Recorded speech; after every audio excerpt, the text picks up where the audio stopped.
What's up mga kapadyak? Sa video na to, i-bike check naman natin ngayon itong Trinx Tornado 1.1 road bike. Ito ay full carbon road bike. May may rubber na nagtatakip eh. Andito siguro yung Walang dito eh. Saan kaya? Hindi ko makita kung saan naka-adjust yung seat post. Pero yung frame niya is flat, drop seat stay. Pwede dito.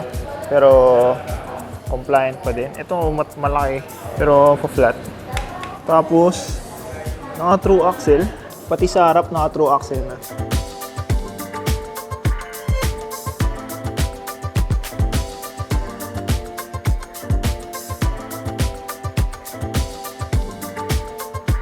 Yung shape ng fork niya medyo kakaiba eh. Medyo ganun. Hindi siya diretsong ganun. Medyo nakauna siyang ganun. Pero yung frame na to is, tingnan niyo naman. Yung ganitong style nakita ko na sa mga premium road bikes eh. Sa mga Trek, di ba? Ganitong style yung stem. Yung bars integrated din eh, carbon eh. So, I think itong bike na to is a lightweight road bike. Hindi siya aero eh, hindi siya aero eh. Pero parang aero pa din.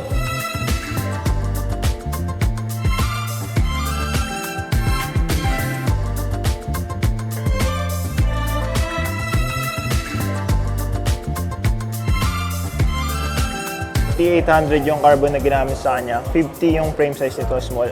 Dito ina-adjust na sa seat post. Dito yung pitan. Carbon din tong seat post. Bubong carbon sa kanya.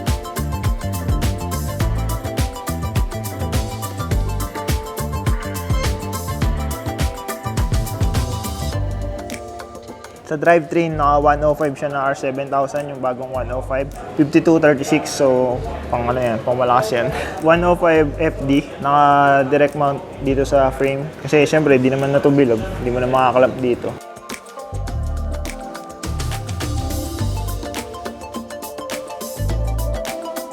Dalawa pala yung bottle cage mount. Ayan. Tapos internal cabling.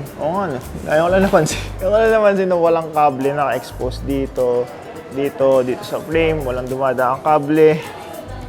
Ako lang napansin na walang kable. Galing. Dito lumabas yung kable sa shifter.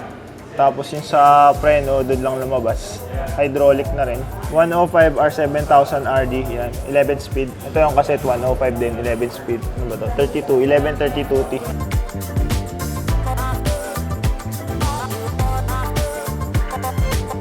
Shifter 105. Hydraulic, grabe, sarap pigain. Yung brake mount niya is flat mount. Brake calipers niya is 105 na flat mount. Flat mount lang naman yung mga hydraulic ng Shimano sa road. Tapos Tektro rotors, 160 sa harap, 160 dito sa likod.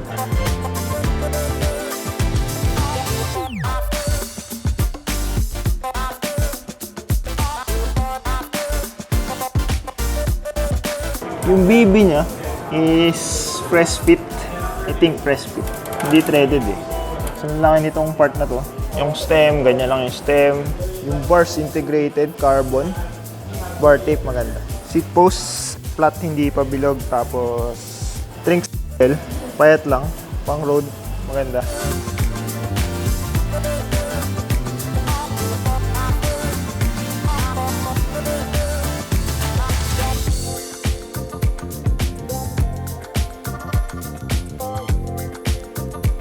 Yung hubs, walang nakatatak dun sa hubs. Hindi natin alam kung anong brand ng hubs. Pero true axle siya. Ayan. Naalin dito. Yung nakalagay eh. Yung rims ay Trinx rims. Alloy. Walang brake line. Disc brake na naman na kasi. Yung tires nito is Maxxis Sierra na 700 by 25C. Looking at the clearance, parang kaya-kaya pa mag 28C. Malaki pa yung clearance. Tsaka dito. Kaya pa. Baka 30 kaya pa eh. Wala na clearance eh.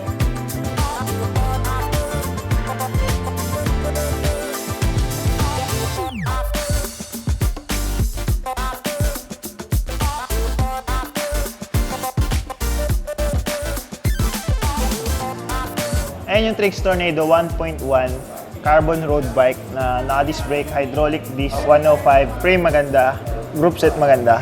Overall, price, hindi rin natin alam eh. Alam ko, nasa 70,000 po yung price range niya. Sabi, lang daw to, eto is hindi mo makikita sa market pa natin. Pero meron silang mga stock na naka-ready dito na kung merong interesadong bumili, makapagbigay sila. Parang per order na lang muna to. Kaya sa mga bike shop, hindi nyo makita. Same dun sa Pulsus. Hindi nyo din makita sa mga bike shop kasi per order lang din. Pero may naka-ready na stock daw. Ayun sabi. Hindi ko din alam kung magkano. Pero, ganda nito.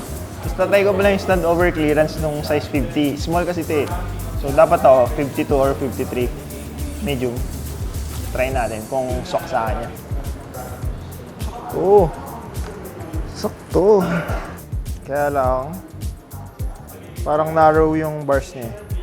40 lang siguro to. Oh god. Kaya ng isang dali. Ilang kilo kaya to? Ang gan eh.